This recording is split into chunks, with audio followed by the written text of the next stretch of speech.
자, 설교 시작하도록 하겠습니다. 오늘은 예레미야 두 번째 시간입니다. 예언서는 27번째 시간일 것 같은데, 자, 제목을 이렇게 정하려고 해요. 변하지 않는 중심 주제는 한국 교회의 심판을 예언한다 라는 주제는 변하지 않을 것 같고, 자, 이제 소제목들이 이제 변할 것 같거든요. 한국 교회 심판을 예언한다 예레미야 시리즈. 이렇게 갈 거예요. 한국교회 심판을 예언한다 예레미야 시리즈. 자, 오늘은 그 두 번째 시간인데 지난번에 우리가 예레미야의 이 배경에 대해서 설교를 했었어요. 자, 오늘은 선지자 임명 및 예루살렘 심판 예언 시작입니다. 예레미야 두 번째 시간 1장, 2장 선지자 임명 및 예루살렘 심판 예언 시작. 자, 1장 1절입니다. 베냐민 땅 아나돗의 제사장들 중 hil기야의 아들 예레미야의 말이라. 자, 이제 예레미야가 사는 그 지리적인 배경은 지난 시간에 설명을 드렸습니다. 2절, 아몬의 아들 유다왕 요시야가 다스린 지 13년에 이제 예레미야에게 하나님의 말씀이 언제 임했는지 이 시간적 배경을 알려주고 있어요.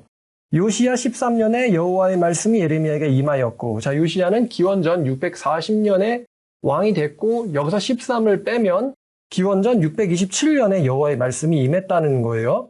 기원전 627년에 여호와의 말씀이 임하였고 언제까지 임했냐면 요시야의 아들 유다의 왕 여호야김 시대부터 요시야의 아들 유다의 왕 시드기야. 자, 시드기야는 마지막 왕이죠. 예루살렘의 마지막 왕인 시드기야의 11년 말까지. 자, 11년은 곧 예루살렘이 멸망하는 시간이에요. 자, 예루살렘의 멸망의 시간까지 여호와의 말씀이 예레미야에게 임하였다. 자, 그러니까 예루살렘 멸망까지 이제 임했다라고 하는데, 자, 그래서 627년부터 586년까지 여호와의 말씀 예레미야에게 임했다라고 지금 말하고 있어요. 보니까 기간은 약 42년 정도 됩니다. 42년 정도 하나님의 말씀이 예레미야에게 임하였다. 꽤 긴 시간 동안 예레미야는 생존했었죠. 자, 기원전 586년까지 여호와의 말씀이 임했다. 그러니까 우리가 이 선지서를 해석을 할 때 이 선지자가 어느 시대에 어느 역사적 상황 가운데서 살았는가를 이해하는 게 굉장히 중요하다고 했습니다. 예언서니까 미래 일이겠지 이렇게 하고는 그 당시의 선지자의 상황을 고려하지 않는 것은 현명하지 않은 방법이에요. 선지자도 사람이기 때문에 그 시대의 영향을 아주 많이 받습니다. 선지자도 사람이기 때문에 주변 사람들에게 굉장히 영향을 많이 받아요. 칭찬을 받든 조소를 받든 비방을 당하든 아니면 폭력을 당하든 선지자들이 그 당시 사람들한테 굉장히 영향을 많이 받는 우리와 똑같은 인간이라는 것을 기억해야 합니다. 자, 이 시기에 여호와의 말씀이 예레미야에게 임하였다. 사로잡혀가기 전까지. 자, 1장은 예레미야의 선지자 임명에 대한 이야기입니다. 자, 하나님께서 말씀하시기를 내가 너를 모태에 짓기 전에 너를 알았고 네가 배에서 나오기 전에 너를 성별하였고 너를 여러 나라의 선지자로 세웠노라. 알았고 성별하였고 세우셨다. 이렇게 세 가지 동사가 나오는데 근데 잘 보니까 내가 너를 모태에 짓기 전에 라고 말씀하고 계시는데 모태에서 사람을 짓는 분이 바로 하나님이시다라는 거예요. 내가 너를 지었는데 내가 너를 짓기 전부터 내가 너를 알았고 네가 또 태에서 나오기 전에 출산하기도 전에, 출산되기도 전에 내가 너를 성별했다. 이제 구별했다는 거예요. 따로 구별했고, 그리고 내가 너를 여러 나라들의 선지자로 세웠다. 알았고, 구별했고, 세우셨다. 그러니까 너는 굉장히 특별한 존재로서 내가 짓고, 구별했고, 세운 자다. 이렇게 임명하세요. 자, 근데 예레미야의 대답이 이러합니다. 내가 이르되 슬프도소이다 주 여호와여 보소서 난 아이라 말할 줄을 알지 못하나이다. 왠지 모세랑 좀 비슷한데 선지자로 임명하니까 이 첫 번째 반응이 좀 거절 이런 느낌이 들어요. 모세 같은 경우는 내가 입이 둔하다라고 말했고 예레미야 같은 경우는 내가 어립니다 이렇게 말하고 있어요. 여러분이 어리다라는 거 나는 어리다 이제 이게 어느 정도의 어림인지를 우리가 알 수 없어요. 그러니까 예레미야가 몇 살 때 선지자로 임명당했는지는 정확하게는 알 수 없습니다만 이 어리다라는 거는 굉장한 약점들이 있죠.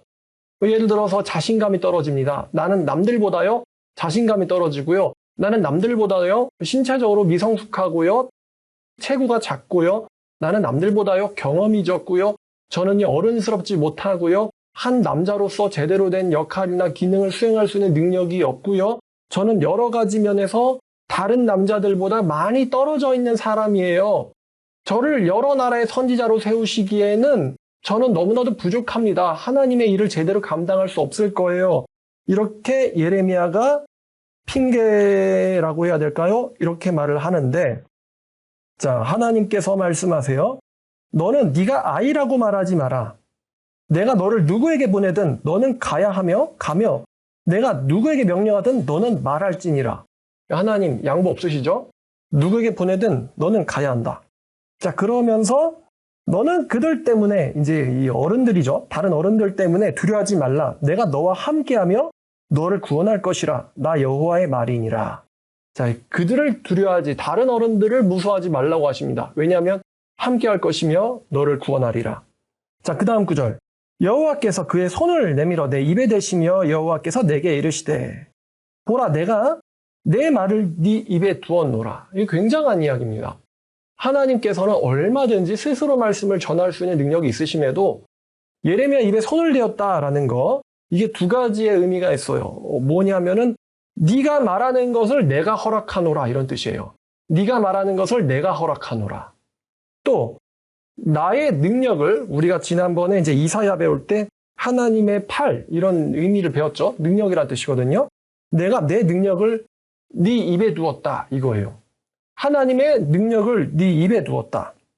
내 말을 네게 두었노라. 자, 그러니까요. 그렇다면 선지자가 말하지 않는다면 여호와께서는 말씀하실 수 없는 거죠. 왜냐하면 여호와께서 자기의 예언, 말씀, 능력을 예레미야 입에 두시기로 결정하셨거든요. 그러니까 예레미야가 입을 열어야 여호와께서 말씀하실 수가 있는 거죠. 그만큼 신의 사자라고 할 수 있겠죠. 막중한 권한을 예레미야에게 주셨다는 것입니다. 그 이사야 6장을 보면 하나님께서 이사야를 임명하실 때도 이사야 입에다가 숯을 대십니다. 자, 6장 이사야 6장 7절 그것을 내 입술에 대며 이르되 보라 이것이 네 입에 닿았으니 네 악이 지하여졌고 네 죄가 사여졌느니라. 자, 이사야가 자기가 부정한 자다. 그러면서 입술이 부정한 자인데 이제 5절을 보니까 입술이 부정한 자인데 그랬더니 천사가 와서 제단에 있는 숯을 이사야 입에 대면서 네 입이 정하여졌으므로 가서 예언하라. 이렇게 이사야를 선지자로 임명할 때도 이사야의 입술에 제단에 숯을 대시는 이런 장면이 나오는데, 즉 선지자의 입을 하나님께서 주관하시겠다라는 거예요.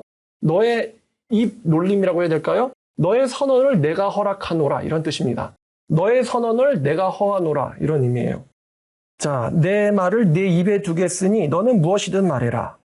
자, 그러면 그 두시는 목적이 10절인데 내가 오늘 너를 여러 나라와 여러 왕국 위에 세우겠다. 나라들 위에 세우겠다. 이게 엄청난 이야기죠. 제국들 위에 너를 세우겠으니 그러니까 제국들보다 네가 높다 이거예요. 너는 높기 때문에 할 수 있는 거예요. 제국들을 뽑고 파괴하고 파멸시키며 넘어뜨리고 건설하고 심게 하였느니라 하시니라. 그러니까 하나님께서 예레미야를 통해서 여러 나라들을 파괴하고 파멸하고 넘어뜨리신다. 또 그것들을 네가 건설하고 심는다. 어마어마한 권세거든요. 그 선지자는 말씀으로 예언을 하는데 나라의 멸망과 건설이 인간들의 의지나 인간들의 뜻이 아니라 하나님께서 입에 두시는 그 선지자들에 의해서 나라가 멸망하기도 하고 나라가 세워지기도 하고 어마어마한 권한이죠. 제왕들의 뜻과 의지가 아니라 선지자의 말씀에 의해서 나라들은 멸망을 당하고 또 나라들은 세워진다. 이게 하나님께서 예레미야 입에 말씀을 주시는 목적입니다.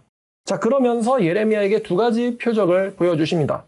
자, 여호와의 말씀이 또 내게 임하니라 11절 내게 이르시되 예레미야야 네가 무엇을 보느냐 하시매 내가 대답하되 내가 살구나무 가지를 보나이다. 여러분, 이 살구나무 가지는요, 아마도 예레미야가 본 것은 꽃이 개화하기 전에 줄기에서 가지가 나고 가지에선 꽃이 나죠. 꽃이 개화하기 전에 이 차오른 봉오리를 한번 떠올려 보시길 바랍니다. 제가 이 예레미야가 현재 이름으로는 아나타라는 마을에 살고 있다라고 말씀드렸는데 이 아나타 마을에 만개하기 직전에 이 살구나무 가지를 한번 떠올려 보시길 바래요.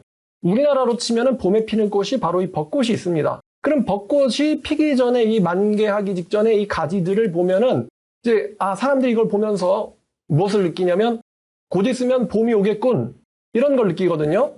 그러면 이제 벚꽃에 봉우리가 피는 걸 보고 봄이 오겠구나. 자, 살구나무 가지를 하나님께서 환상으로 보여주시는데 그게 뭐냐? 네가 잘 봤다. 이는 내 말을 지켜 그대로 이루려 함이라. 그러니까 살구나무 가지를 보면은 봄이 오듯이 내가 한 말을 그대로 지켜서 이루게 하겠다. 만약에 하나님께서 말씀을 주시고는 그 말씀대로 지키지 않으신다면 선지자들은 이제 하나님한테 물먹는 거죠. 하지만 하나님께서 예레미야에게 너무 당연한 이야기인데 우리한테 당연한 이야기거든요. 근데 선지자니까 연약함에 있단 말이에요. 인간이니까 연약하단 말이에요. 그럼 여러분 생각해 보세요. 내가 너를 여러 나라 위에 선지자로 세우겠다고 했는데 예레미야라는 사람은 정말 예루살렘 수도에서도 동떨어진 시골 마을의 아주 미약한 가문이란 말이에요. 예루살렘에 아주 쟁쟁한 제사장 가문이 있는데 그런 가문 내버려 두시고 하나님께서는 시골 마을의 작은 제사장 가문의 예레미야를 선택하셨어요. 그럼 뭐 이제 오늘날로 치면 시골 교회 작은 목사, 시골의 작은 교회 목사 같이 될 수 있겠죠. 근데 그것도 어떤 상황이냐면 다른 대제국들에 의해서 자기 나라가 위협당하고 있는 상황인데 그런 상황, 약소국의 작은 마을의 선지자에게 하나님께서 대제국을 무너뜨리는 예언을 주시겠다. 대제국을 위협하는 예언을 주시겠다. 예루살렘, 남유다를 멸망시키는 예언을 주시겠다 하니 이 예언을 받는 예레미야의 마음이 얼마나 정말 이렇게 콩닥콩닥 하겠습니까? 두근두근하고 떨리고 너무나 엄중한 막중한 일 아닙니까? 그런 예레미야에게 하나님께서 처음으로 보여주시는 바로 비유가 살구나무 환상이에요. 내가 한 말을 그대로 이루겠다. 예레미야가 하나님께서 하신 말씀을 그대로 이루시는 분임을 몰라서가 아니에요. 이게 자기 일이 됐을 경우에 정말 하나님께서 나를 지켜주실 것인가? 자, 두 번째 환상입니다. 여호와의 말씀이 다시 내게 임하니라. 이르시되 네가 무엇을 보느냐 하니 대답하되 끓는 가마를 보나이다. 여러분, 끓는 가마라는 것은 굉장히 위협적인 무서운 장면입니다. 저게 쏟아지거나 떨어지면은 그것을 맞는 자가 어떤 일을 당할 것인가? 심하면 전신화상으로 죽을 수도 있겠죠? 끓는 냄비도 아니고 끓는 가마라 하셨으니. 근데 그 끓는 가마를 본대요. 게다가 그게 반드시 놓여 있는 게 아니고 기울어졌대요. 북면으로부터 기울어졌나이다. 굉장히 무서운 장면이죠? 매우 위험한 상황을 묘사하고 있는 건데 여호와께서 내게 이르시되 재앙이 북방에서부터 일어나 이 땅의 모든 주민들에게 부어지리라. 여러분, 이 땅이 어느 나라 사람들이에요? 불신자들입니까? 신자들입니까? 예루살렘 주민들에게 부어질 것이다. 이게 좀 이해가 안 되는 부분이죠. 어떻게 하나님께서 신자들의 나라가 바로 이스라엘이고 그들의 수도가 예루살렘인데 이 땅 주민들에게 하나님께서 끓는 가마를 부어버리시겠다라고 얘기하시는 거예요. 비유된 거죠? 내가 북방 왕국들의 모든 족속들을 부를 것인지 그들이 와서 예루살렘 성문 어귀에 각기 자리를 정하고 사방 모든 성벽과 유다 모든 성읍들을 치리라. 무서운 이야기입니다. 이민족들이 와서 유다의 모든 성읍들과 예루살렘을 칠 것이다. 굉장히 무서운 장면을 하나님께서 예언하고 계세요. 자, 이 말씀을 주실 때가 언제냐? 예루살렘 멸망 전 42년 전이에요. 예루살렘 멸망 42년 전. 그러니까 지금 이게 참 아이러니하단 말이에요. 이 요시야 왕이 거의 이제 마지막에 예루살렘의 선한 왕이거든요. 마지막 왕이 아니고 이제 선한 왕들 중에 마지막이란 말이에요. 요시야가. 이제 막 종교적 개혁이 일어나야 되는데 이 종교적 개혁이 일어나려고 할 때 우리나라로 치면은 우리나라의 현대에 이제 부흥이 있었던 게 1970년대쯤 될 겁니다. 근데 1970년대에 이제 부흥이 일어나는데 부흥이 일어나기도 전에 뭐 한 60년쯤에 하나님께서 어떤 사람을 세워가지고 대한민국의 멸망을 예언을 주시는 거예요. 아직 우리나라는 라이즈업, 부상해야 되는데 부흥이 일어나야 되는데 부흥이 일어나기도 전에 하나님께서 한국의 멸망을 예언하신다. 이런 느낌이에요. 예루살렘에 멸망을 내리겠다. 멸망 42년 전에.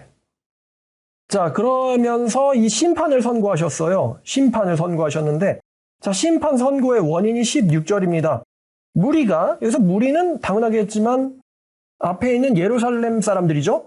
예루살렘 사람들과 15절 끝에 있는 유다의 모든 성읍들에 사는 사람들이에요.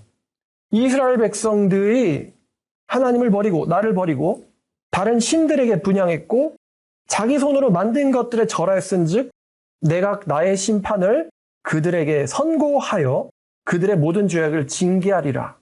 이게 하나님께서 심판 선고하시는 이유예요. 이스라엘 백성들이 하나님을 버렸고 다른 신을 분향했다. 자기 손으로 만든 것들에 절하였다. 이때는 문자 그대로였어요. 여호와를 대적하고 다른 신을 섬겼고요. 자기들의 손으로 만든 우상들을 섬겼습니다만 오늘날은 어떻게 될까요, 이게? 어떤 식일까요, 오늘날에는? 교회는 다니는데 다른 신들을 의지하고 돈이나 자기 직위나 명예나 자기 인생이나 자기 자신을 의지하고 또 자기 손으로 만든 것들, 내가 일고 나가는 업적들을 의지해서 하나님을 의지하지 않는다는 거겠죠? 오늘날에는 2600년처럼 뭔가를 조각해서 거기다 절하지 않죠. 대신 사람들은 여호와를 의지하지 않습니다. 그런 거 조각해서 절하지 않는다고 해서 우상 숭배하지 않는 게 아니고요. 대신 사람들은 여호와를 의지하는 대신에 자기들의 손으로 만든 것들을 의지합니다. 자기 업적, 자기가 일궈낸 것들을 의지하죠. 그게 자기 손으로 만든 것들이에요. 그런 것들에 절하였은즉 내가 그들에게 심판을 선고하겠다. 자, 17절. 그러므로 너는 일어나서 네 허리를 동이고 일어나. 자, 허리를 동여라. 이것은 이제 먼 거리를 떠나기 위한 이제 채비죠. 내가 너에게 명령한 바를 다 그들에게 말하라. 자, 다 그들에게 말하라는 것은 그들이 무서워가지고 하나님 말씀 중에 일부를 가감하거나 숨기거나 생략하지 말라는 거예요. 저도 실제로 설교할 때 다 말하기보다는 생략하는 경우가 꽤 있습니다. 왜냐하면 교인들이 상처받을까봐, 교인들이 너무 무겁다고 할까봐. 그런데 하나님께서는 예레미야에게 다 말해라. 어떤 다? 내가 너에게 명령한 것을 다 그들에게 말하라.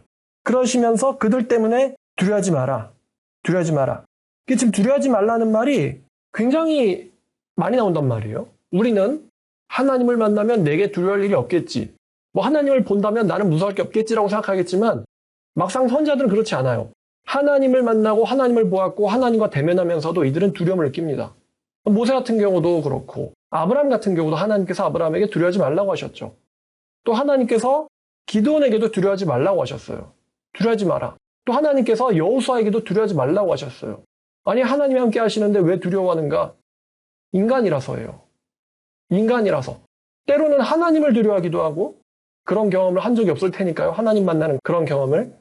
때로는 또 사람이라서 주변 사람들한테 두려움을 느끼는 거예요. 주변 사람들이 때릴 수도 있고요. 주변 사람들이 욕을 할 수도 있고요. 주변 사람들이 나를 협박할 수도 있어요. 주변 사람들이 나에게 위해를 가할 수도 있어요. 그래서 선지자도 두려움을 느낍니다.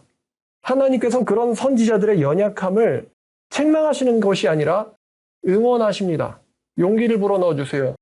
두려워하지 마라.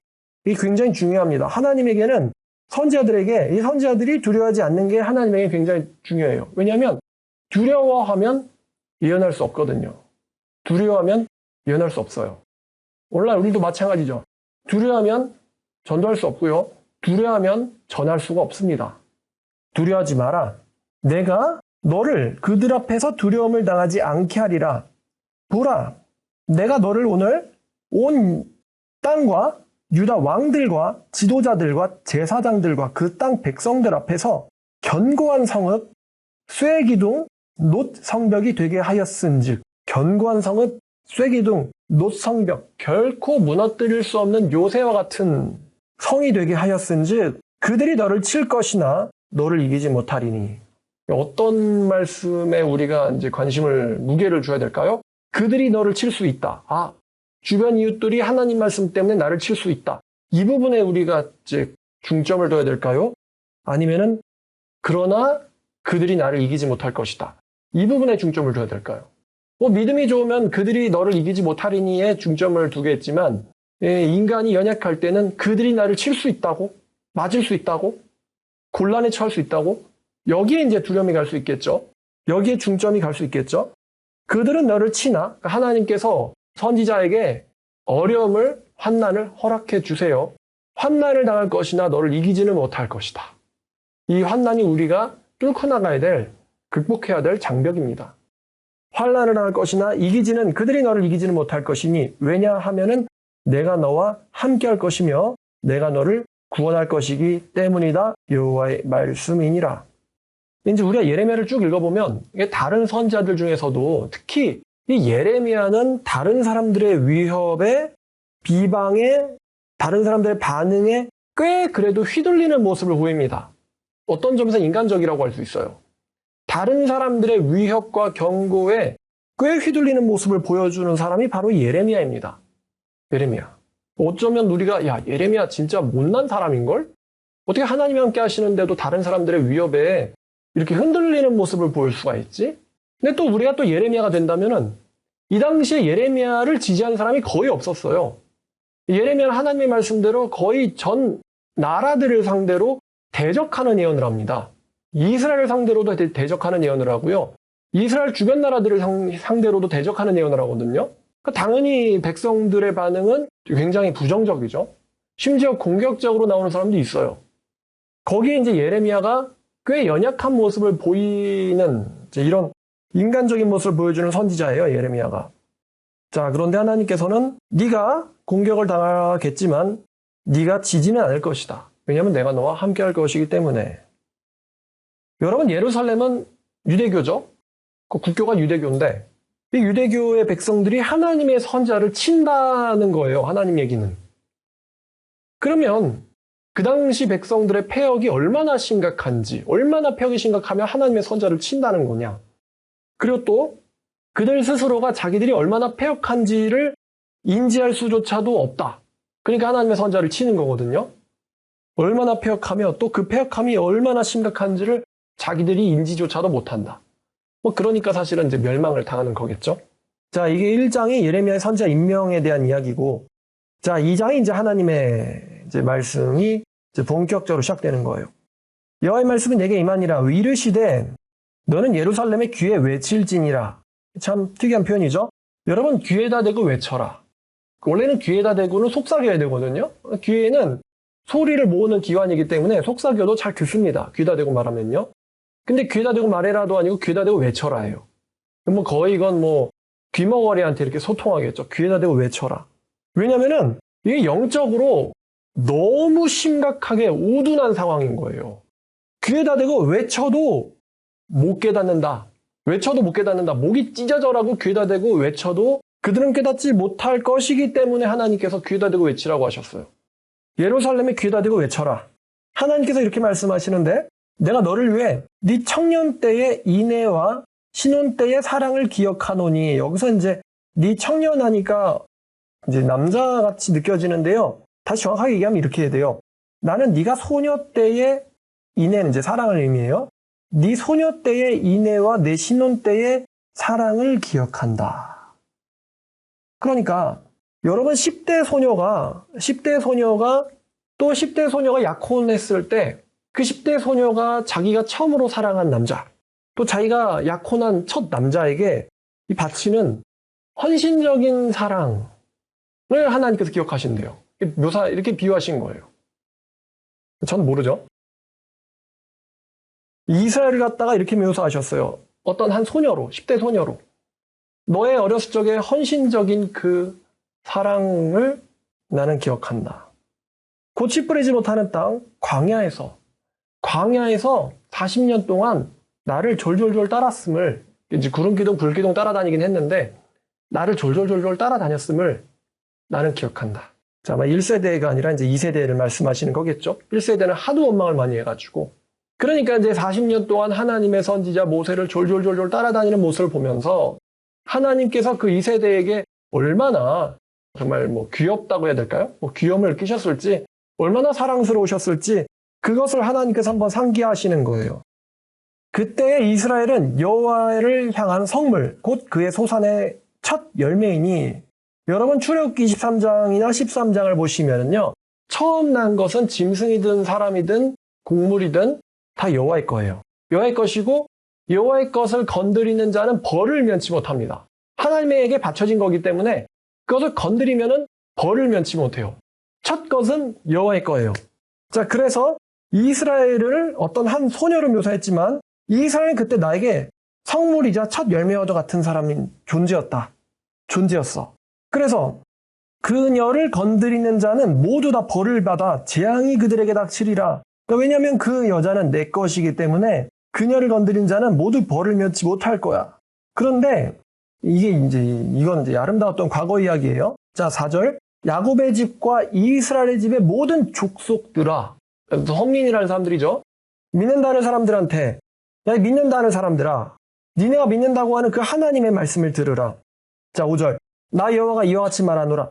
너희 조상들이 내게 무슨 불의함을 보았기에 나를 멀리하고 가서 헛된 것을 따라 헛되이 행하느냐. 그러니까 이게 지금 하나님과 이 이스라엘을 소녀와 신랑으로 묘사하고 있거든요. 이 둘 사이는 언약 관계입니다. 그러니까 한쪽이 불성실하면 파기가 되죠. 그런데 하나님께서 이렇게 묘사하세요. 내가 너희에게 무슨 불의를 저질렀길래 너는 언약을 파기한 것처럼 나를 버리고 떠났느냐 이거예요. 내가 너에게 무슨 잘못을 했길래 나를 멀리하고 헛된 것을 따라가며 헛된 것들을 하느냐. 헛된 짓을 하고 헛된 것을 따라가느냐. 그들이 우리를 애굽 땅에서 인도해내시고 광야고 사막의 구덩이의 땅, 건조하고 사망의 그늘진 땅, 사람이 다니지 못하고 사람이 거주하지 아니하는 땅을 우리가 통쾌하게 하시던 그 여호와가 어디 계시냐라고 말하지 않았도다. 그러니까 구원받을 때의 그 감격과 그 기쁨을 망각했다는 거예요. 완전히 망각하고 오히려 내가 너희를 기름진 땅에 인도하여 그것의 열매와 아름다운 것을 먹게 했거늘 내가 너희를 굉장히 아름다운 땅에 인도하여 내었거늘 너희가 이리로 들어와서는 내가 너에게 준 땅을 더럽히고 내 기업을 역겨운 것으로 만들었다. 너희가 내 땅과 내 기업을 더럽고 역겨운 것으로 만들었다. 이 역겹다는 건 이제 가증하다는 거예요. 가증한 땅으로 너희들은 만들어버렸다. 그러니까 내가 너에게 무슨 잘못을 했길래 내가 너에게 준 것을 그렇게 가증하게 더럽혔느냐. 제사장들은 종교 지도자죠. 제사장들은 하나님의 말씀에 따라서 백성들의 죄를 속하는 일을 하는 사람들이죠. 근데 제사장들이 하나님의 일을 성전에서 한다고 하는데 여호와가 어디 계시냐라고 말하지 않았으며 이 말이 이거예요. 하나님이 있긴 있어? 이런 거예요. 하나님이 어디 계셔? 제사장들은 하나님이 어디 있냐고 말하지 않고 또 율법을 다루는 자들, 이제 레위인들 중에 어떤 사람들은 율법을 다루면서 백성들한테 성경을 가르치는 일을 하는데 율법을 다루는 자들조차 나를 알지 못한대요. 말씀을 다루는데 하나님을 모른다. 이게 굉장한 역설이거든요. 말씀을 다루는데 하나님을 모른다. 우리가 배웠던 사람들 중에 이런 사람들이 있었죠. 어디로 가냐면 사무엘상 2장 12절입니다. 사무엘상 2장 12절. 이 엘리야의 아들들이 제사장들이거든요. 자, 엘리 아들들은 제사장들인데 행실이 나쁘다. 여호와를 알지 못하더라. They did not know the Lord. 그들은 여호와를 알지 못하였다. 아니 어떻게 제사장이 밥 먹고 하는 일이 제사 드리는 일인데 여호와를 알지 못했대요. 마찬가지입니다. 예레미야로 돌아와서 율법을 다루는데 하나님을 알지 못한대요. 그리고 관리들도 나에게 반역하며 선지자들은 하나님의 말씀을 대언하는 자들인데 바알의 이름으로 예언을 한대요. 무익한 것들을 따른대요. 1장 18절 보니까 내가 너를 유다의 왕들과 지도자들과 제사장들과 온 땅 백성 앞에 세운다고 했거든요. 그럼 왕들과 지도자들은 정치적인 리더들이죠. 제사장들은 종교적인 리더들이에요.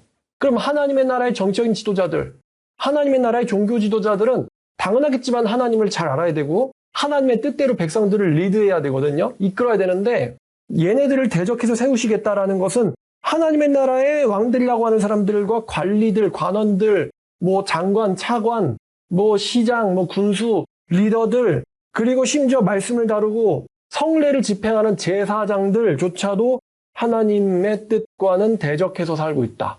당연하겠지만 그 땅의 백성들도. 좀 구체적으로 나오는 게 2장 8절이에요. 2장 8절. 선지자들이 바알의 이름으로 예언하고 그 땅의 율법을 다룬 자들은 나를 알지 못한다. 이게 무슨 일이죠? 오늘날로 치면은 신학 교수들과 목사들과 또 설교자들이 하나님을 알지 못하고 바알의 이름으로 설교한다는 거예요. 목사들이 하나님을 알지 못한다. 이렇게 말하면은 뭐야? 되게 이단인가? 저런 말이 있을 수 있나? 근데 이러한 현상이 목사들이 하나님을 알지 못한다. 이러한 현상이 오늘만 있는 게 아니에요. 여러분 제가 설교했지만 왜 한국 교회가 쪼그라들고 있을까요? 왜 유럽 교회가 쪼그라들었을까요? 왜 미국 교회가 쪼그라들고 있을까요? 간단한 거 아닙니까? 종교 지도자가 하나님을 알지 못하니까. 너무나 당연한 이야기 아닙니까? 종교 지도자들이, 정치인들이 하나님을 알지 못하니까 쪼그라드는 거죠. 왜 미국이 지금 약해지고 있죠? 정치 지도자들이 하나님을 알지 못하니까. 동성애자들 데려다 놓고는 이 사람들이 하나님의 은혜라고 이러고 있으니 그거를 목사들은 또 가서 뭐 축복하고 있잖아요. 안수하고. 그러고 있으니 쪼그라들어야죠. 오늘날뿐만 아니라 옛날부터 시작된 게 바로 이 지도자들의 타락이에요. 아니, 의사가 의술을 모르면 어떻게 진료를 합니까? 근데 이 종교계는 진짜 웃겨요. 의사가 의술을 모르면 진찰을 못하고 그런 사람들은 의사 면허도 발급해주지 않습니다만, 그런데 종교계는 진짜 웃겨요. 목사가 하나님을 모르고 말씀을 다루는 사람도 하나님을 모르는데 목사를 한다는 거죠. 뿐만 아니라 바알을 힘입어서 예언을 한다. 이게 뭐 어쩌자는 거죠? 한국교회 왜 쫄아드냐? 하나님이 없어서가 아니에요. 그들이 하나님을 알지 못하고 바알을 힘입어서 예언하기 때문입니다.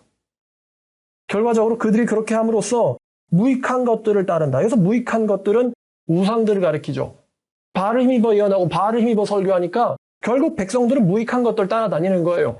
교인들이 따라다니는 것들, 따르는 것들, 다 무익한 것들 똑같아요. 2600년 전과 지금이. 그러므로 내가 다시 싸우고 너희 자손들과도 싸우리라. 하나님께서 그래서 하나님의 백성들이라고 하는 사람들과 싸우시겠다는 거예요. 여호와의 말씀이니라.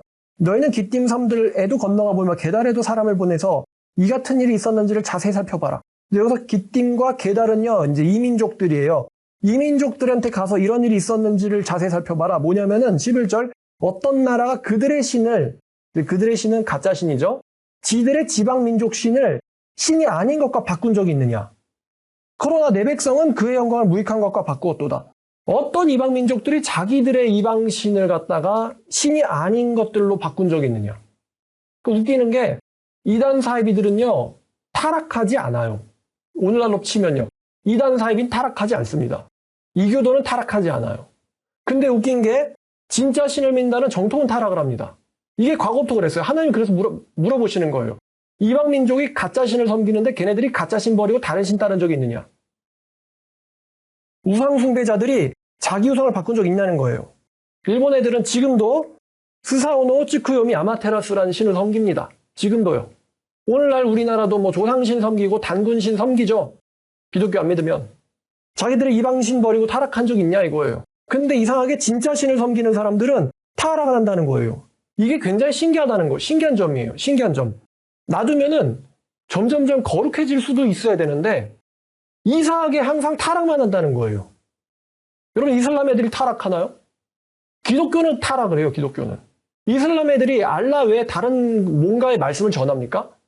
이슬람 애들은 타락 안 하는데 기독교 애들은 꼭 성경 놔두고 하나님 말씀 놔두고 엉뚱한 것 전한단 말이에요. 백성들 헛된 것을 쫓죠. 이슬람은 지금도 말씀대로 살겠답시고 테러 일으켜요. 안 믿는 자의 목을 쳐한다면서 테러를 일으킨단 말이에요. 지금도 열정적이 광적이에요. 탈레반을 보든 뭐 IS 애들을 보든 광적인데 기독교는 광적으로 여호와 하나님을 섬기냐? 정반대라는 거죠. 내 백성은 그의 영광을 무익한 것과 바꾸었다. 내 백성은 하나님의 영광을 무익한 것과 바꾸었다. 하나님 대신에 무익으로 바꿨다는 거예요. 전지전능한 하나님, 전능한 하나님 대신에 무익한 걸로 바꾸었다. 로마서 1장 23절에도 이런 이야기가 나와 있죠. 자, 1장 23절 썩어지지 않는 하나님의 영광을 썩어질 사람과 새와 짐승과 기어다니는 동물 모양의 우상, 무익한 거죠. 무익한 것으로 하나님의 영광을 대체시켰다는 거예요. 하나님의 영광 대신에 무익한 것들로 바꿔버렸다. 근데 예레미야 때도 이 백성들이 하나님 대신에 무익한 것들을 숭배했다는 거예요. 그러면서 자, 내 백성이 두 가지 악을 저질렀는데 첫 번째가 이거 비유입니다. 그들이 두 가지 악을 저질렀으니 첫 번째는 생수의 근원되는 나를 버린 것. 고대 사람들이 물을 얻는 방법에 세 가지가 있어요. 첫 번째는 샘물, 두 번째는 우물물, 세 번째는 고인물이에요. 웅덩이의 고인물. 그럼 어떤 물이 깨끗할까요? 자, 샘물이 깨끗할까요? 그 다음에 우물물이 깨끗할까요? 그 다음에 고인물이 깨끗할까요? 제일 깨끗한 물은 샘물이겠죠? 솟아나와서 흐르는 물, 제일 깨끗하겠죠? 근데 샘물의 근원이신 하나님을 버리고 웅덩이 물을 팠는데 그것도 물을 가두지 못할 터진 웅덩이를 팠대요. 썩은 물도 썩은 물인데 그나마 그 썩은 물도 없는 거죠. 자, 이스라엘이 종이냐 시종이냐, 어찌해서 포로가 되었느냐. 그러니까 종도 아닌데 왜 포로가 되었냐 이거예요. 그럼 왜 포로가 되었느냐? 어린 사자들이 그를 향하여 부르짖으며 소리질러 그 땅을 황폐하게 했으며 성읍들은 불타서 주민이 없게 됐으며, 이스라엘 성읍들이 황폐하게 됐다는 거예요. 롭과 다바네스의 자손도, 롭과 다바네스는 애굽 백성들이에요. 애굽 백성들이 네 정소리를 향하게 했으며 네 하나님 여호와가 너를 길로 인도할 때에 네가 하나님을 떠남으로써 자취함이 아니냐. 그러니까 애굽에서부터 풀어주시는 하나님을 떠남으로써 애굽 애들한테 다시 되려 종이 돼버린 거예요. 나라가 얼마나 경제적으로 국방력에 있어서 연약하게 됐는지를 지금 적나라하게 고발하는 거예요. 왜 그렇게 됐는데? 네가 하나님 버렸잖아. 구원해 주신 하나님을 버렸으니까 그들의 종이 된 거 아니겠어? 네가 시올의 물을 마시려고, 시올은 애굽에 있는 강이에요. 네가 애굽의 강물을 마시려고 애굽으로 가는 길에 있으면 어찌 됨이냐? 네가 그 강물을 마시려고 아수르로 가는 길에 있으면 어찌 됨이냐? 아니, 샘물이 있는데 샘물을 버리고서는 자기를 종 삼았던 나라의 강에 가가지고 그 강물 마시려고 하고 있다는 거예요. 네 악이 너를 징계할 것이며 네 반역이 너를 책망할 것이다. 그런즉 야, 두 가지 악이 있는데 그게 뭐냐? 네 하나님 여호와를 버림과 네 속에 나를 경외함이 없는 것. 네가 두 가지 악을 저질렀는데 그게 뭐냐면 네 속에 네가 여호와를 버린 거가 첫 번째고, 두 번째는 네 안에 나를 경외함이 없다. 안에라는 것은 밖에 보이는 것과는 잘 드러나지 않은, 바깥으로 잘 드러나지 않은 이겠죠? 그러니까 여호와, 하나님, 예수님 이렇게 짓거리기는 하는데 막상 그 내면으로 들어가면은 그 내면 안에 하나님, 예수님을 경외함이 없다는 거예요. 바깥에서는 여호와 하지. 이사야 말씀, 예수님 말씀 인용하면은 입술로는 나를 공경하는데 속은 내게서부터 멀도다. 네 속에 여호와를 경외함이 없다. 우리가 이제 지난주 일요일 날에 하나님의 말씀에, 주의 말씀에 떠는 자는 그의 말씀 들으라는 설교를 했었죠. 그럼 경외함이 없다는 거는 하나님의 말씀을 알기는 하는데 하나님의 말씀대로는 행동하지 않는다는 것과 연결되죠. 왜냐하면 하나님의 말을 우습게 여기고 있으니까. 하나님을 두려워하지 않으니까 하나님 말씀에 행동하지 않는 거예요. 하나님을 알기는 알아요. 하나님 말씀대로 행동하지 않아서 그렇지. 왜 그러냐? 하나님을 두려워하지 않거든요. 자, 그래서 어떤 일이 일어나냐? 그게 바로 악이고, 첫 번째, 그런 것은 하나님에 대한 경외함이 없이 하나님 불러대는 거 악이고, 두 번째는 그게 고통이라는 거예요. 고통. 왜 인생의 고통이 일어나느냐? 왜 인생의 고통이 일어나느냐? 다들 인생 고통스럽죠? 근데 왜 고통이 일어나느냐? 하나님을 두려워하지 않아서. 하나님을 너무 잘 믿고 하나님을 너무 신뢰하고 하나님을 너무 두려워한다고 고통스러운 일이 일어납니까? 하나님이 우리를 고통스럽게 하는 분인가요? 하나님이 우리를 엿먹이고 실망시키고 재앙에 빠뜨리는 그런 신인가요? 왜 사람들이 오늘도 보니까 맨날 뉴스 보면 그래요. 여자친구 죽이고 자기도 자살하려다 병원 간 녀석. 오늘 뉴스에 나왔더라고요. 여자친구 죽이고 지도 자살하려고 그랬대요. 또 오늘 무슨 마약만 5가지 넘게 투약한 어떤 연예인 이야기, 투자 실패로 청부살인한 사람들 이야기, 세상 뉴스가 진짜 정말 너무 그래요. 너무 막 고통스럽죠? 어떻게 헤드라인만 딱딱딱 보면은 우리나라 완전 지옥이에요, 우리나라가. 그런 제목 뽑아야 사람들이 누른다고 하니까 그러려니 해도 좀 괜찮은 제목이 없어요. 다 죽였다. 공기질 최악. 전쟁에 대한 이야기. 그 다음에 지하철에서 누구 숨막혀 어쩌고. 이런 뉴스만 있어요. 애인 죽이고 자살 시도 이런 거. 야, 맨날 이런 것들에만 노출된 국민들의 정서는 어떨까? 근데 왜 그런 고통스러운 상황에 빠질 수밖에 없느냐? 한 가지 문제로 귀결되죠. 우상숭배.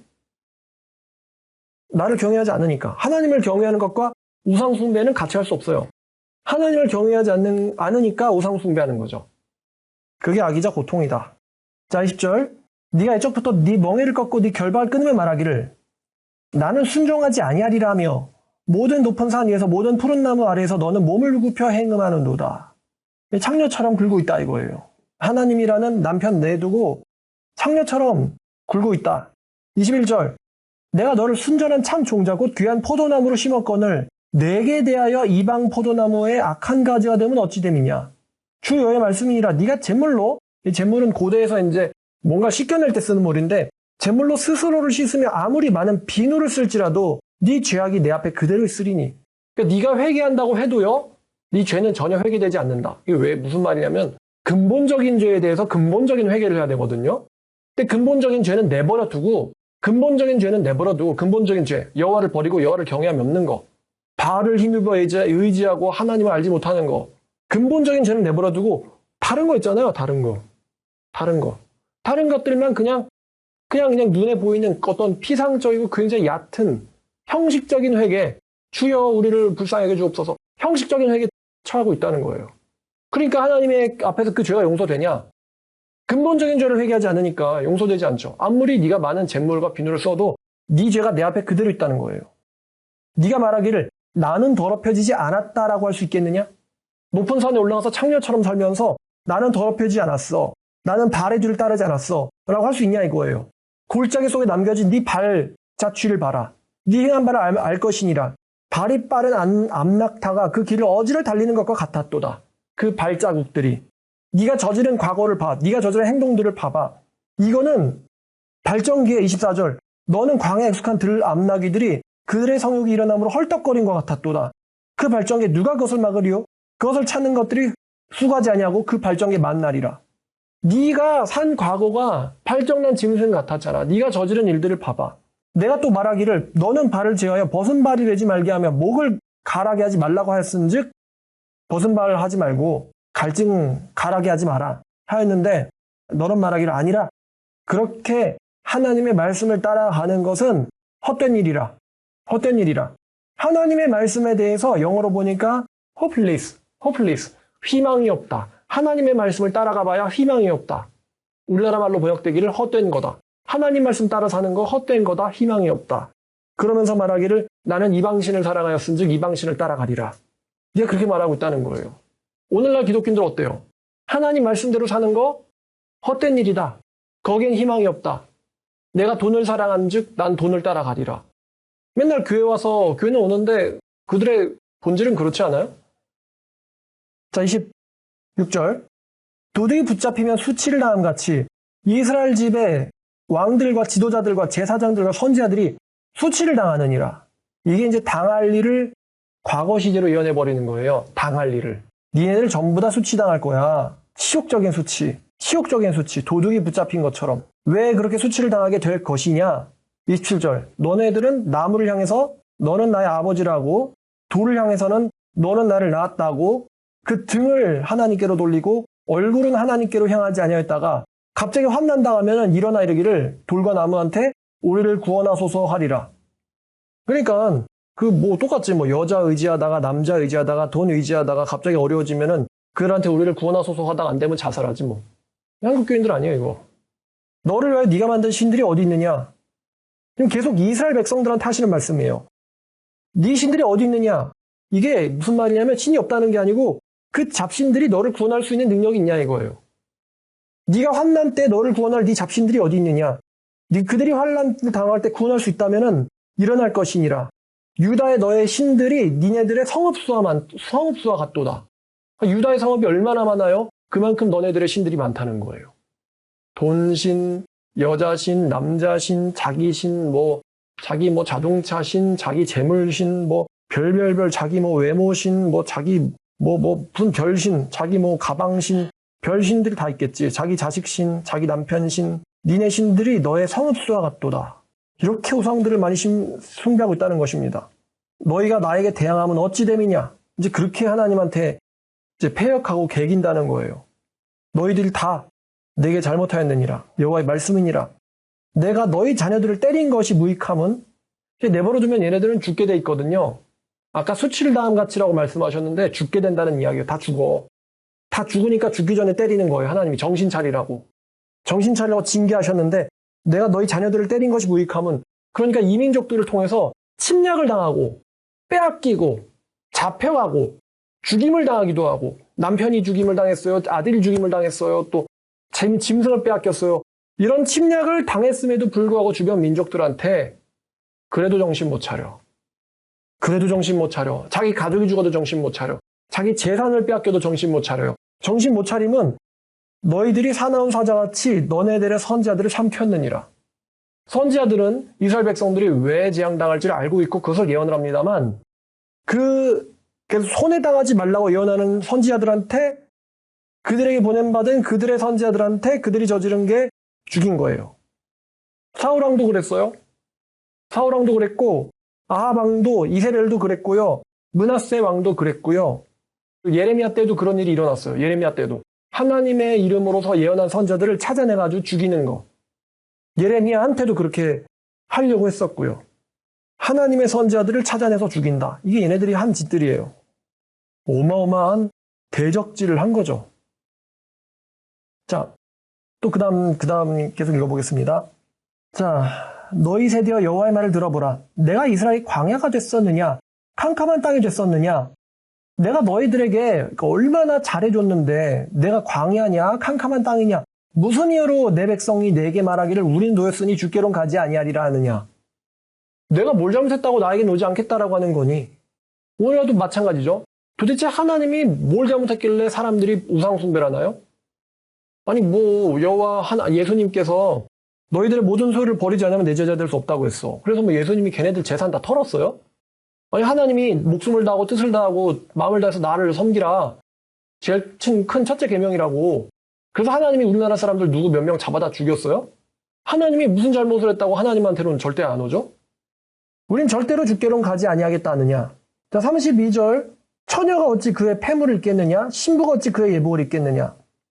바꿔 말하면은 어떻게 여자가 처녀 때에 꼈던 패물 반지랑 입었던 웨딩 드레스를 입겠느냐 이거거든요.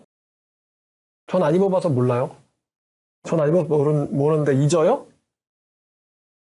처녀가 어찌 결혼 때 패물을 입겠느냐? 신부가 어찌 그의 웨딩 드레스를 입겠느냐? 오직 내 백성은 나를 잊었나니 그 날수가 셀 수 없거늘. 잊어버린 날수가 셀 수가 없대요. 그러니까 현실적으로 인간적으로는 안 일어나는 일이 왜 하나님 앞에서 맨날 일어나는데 이거예요. 네가 어찌 사랑 얻으려고 네 행위를 아름답게 꾸미느냐. 네 행위를 악한 여자애들에게까지 가르쳤으며. 그러니까 우상 숭배하는 짓거리를 이제 너만 하는 게 아니라 다른 악인들한테도 가르쳐줬다는 거예요. 혼자서 망하는 게 아니라 같이 망하자. 그러면서 네 옷단에는 죄 없는 가난한 자를 죽인 피가 잔뜩 묻었대요. 그들이 담을 뚫었기 때문이 아니라 이 모든 일 때문이라. 무슨 말이냐면 여러분 출애굽기 22장을 보면 이런 말이 있어요. 해가 진 다음에는 담을 뚫고 담을 넘어서 들어오는 도둑을 죽여도 죄가 되지 않아요. 출애굽기에서. 왜 그러냐? 밤에 누가 허락 없이 들어온단 말이죠. 그럼 우리는 그 사람이 우리가 그 집에 있다고 가정했을 때 그 사람이 흉기를 들었는지 빈손인지 아니면 살인하러 들어왔는지 뭘 훔치러 들어왔는지 알 수가 없어요. 그러니까 해가 졌을 때는 담을 타서 들어온 사람을 죽여도 집주인한테는 죄가 없어요. 그러나 해가 뜨고 나서는 도둑이랄지라도 죽이면 죄가 됩니다. 왜냐하면 그 사람의 의도, 죽이려고 왔는지 훔치려고 들어왔는지 그리고 누구인지 동네에서 도둑질하다 걸리면은 누구인지를 아니까 얼굴 보면은 아니까 그 장로들이나 그런 사람들에서 이제 재판을 할 수가 있거든요. 그런 사법적인 처리를 할 수 있기 때문에 해 뜬 뒤에는 죽이지 못하게 되어 있는데 해가 졌을 때는 죽여도 죄가 되지 않습니다만 근데 네 옷에는 가난한 자들이 흘린 피가 가득하다는 거예요. 그 가난한 자들이 담을 타지 않았는데 너는 이웃에게 아무 이유 없이 그들을 죽였다는 거예요. 그러니까 이게 무슨 말이냐면 종교적 타락은 이웃을 향한 윤리와 도덕의 타락으로 이어진다는 거예요. 이 사람들이 하나님에게만 잘못하는 게 아니고 하나님에게 잘못하기 시작하니까 이웃에게도 잘못하기 시작한다는 거예요. 다시 말하면은 교회 타락은 사회 윤리를 망가지게 합니다. 여러분 요즘에 교회가 엉망이 되고 교회가 힘을 잃어가는 현상과 요즘 뉴스들을 보면 말도 안 되는 뉴스들이 계속해서 늘어나고 있거든요. 이게 무관한 현상이 아니라는 것입니다.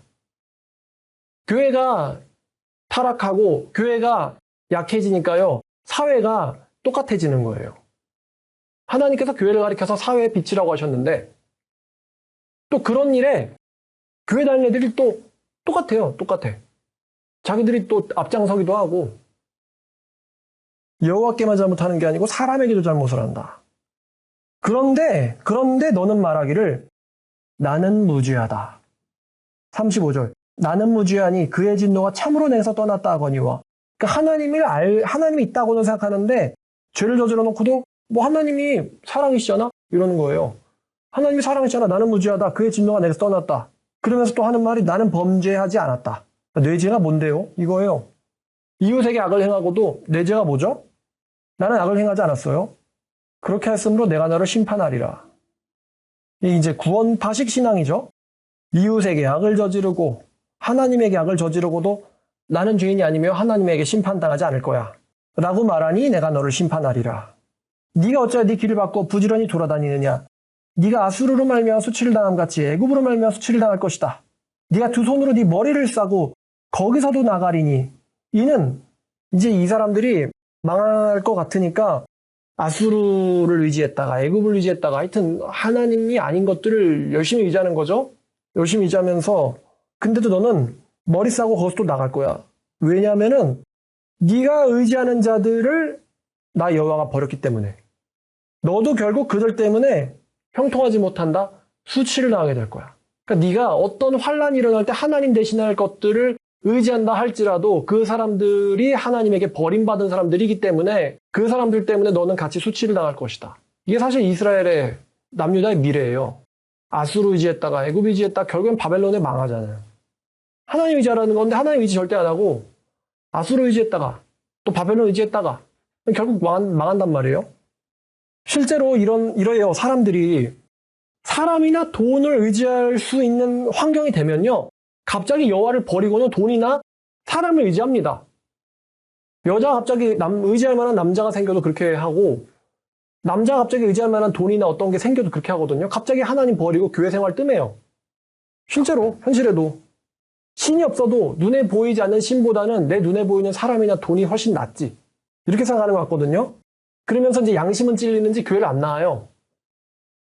뒷배가 되어줄 만한 존재를 찾으면은 갑자기 신앙을 버리는 경우가 있어요. 요즘 특히 그러죠. 요즘 어렸을 때부터 교회 다녔던 애들 좀 뭔가 사회가 살만하니까 교회도 안 나오고 하나님도 버릴 만한 거지. 근데 하나님께서는 그들의 결국은 수치, 형통치 못하게 될 것이다. 자, 지금 예레미야 2장까지 봤는데 이 2장까지만 봐도 하나님의 이 예루살렘을 향한 하나님의 이 감정 쭉 보니까 어때요? 하나님이 지금 굉장히 억울해하시고 계세요. 지금 내게 무슨 불의함을 받길래 내게서 떠났느냐? 내가 광야냐? 캄캄한 땅이냐? 내가 너에게 아름다운 기업을 주고 아름다운 것들을 줬는데 너희가 왜 나에게 이렇게 하냐? 어떻게 나에게 이렇게 할 수 있어 너는? 이거예요. 하나님의 말씀이. 어떻게 나에게 이렇게 할 수가 있어? 지금 이제 2장은 하나님이 서운하다, 슬프다, 억울하다 이런 감정인데 좀 더 가면은 더 엄청난 말씀들이 쏟아져 나옵니다. 지금 우리가 2장까지 읽었죠? 아직 예레미야는 50장이나 더 남았어요. 52장까지 있거든요. 자, 그래서 이제 오늘 말씀이 한국교회의 심판을 예언을 한다. 한국교회에게 하신 말씀은 아니지만 얼마든지 한국교회에 적용될 수 있는 말이죠. 한국교회나 그 당시 예레미야 당시에 이스라엘 백성들이나 하나님 버린 거 딱이거든.